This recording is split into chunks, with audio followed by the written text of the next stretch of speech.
Olympic সাঁতার। Paris Olympic গেমসের ষষ্ঠ দিনে সাঁতারে একক আধিপত্য ছিল না কোনো দেশের, তবে আলোচিত হয়েছেন কানাডার ম্যাকিন্টোশ সামার। বৃহস্পতিবার মেয়েদের 200 মিটার বাটারফ্লাইয়ে অলিম্পিক রেকর্ড গড়ে স্বর্ণ জিতেছেন 17 বছরের এই কিশোরী। বিজয়ী হতে ম্যাকিন্টোশ সামার সময় নেন 2 মিনিট 3.3 সেকেন্ড। প্যারিস অলিম্পিকে এটি তার দ্বিতীয় আর সব মিলিয়ে তৃতীয় স্বর্ণ।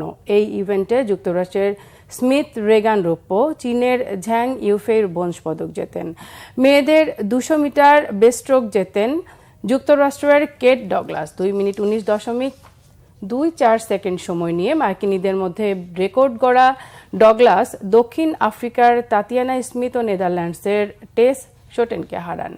ছেলেদের 200 মিটার ব্যাকস্ট্রোক জিতে হাঙ্গেরিকে এবারের সাঁতারে প্রথম স্বর্ণ এনে দেন হাবার্ট কোচ। 2023 সালের এই বিশ্ব চ্যাম্পিয়ন সময় নেন 1 মিনিট 54.26 সেকেন্ড।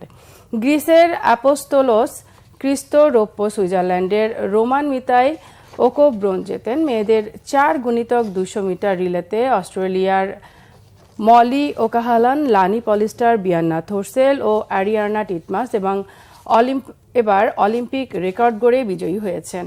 7 মিনিট 38.08 সেকেন্ড সময় নিয়ে যুক্তরাষ্ট্র ও চীনকে হারান তারা।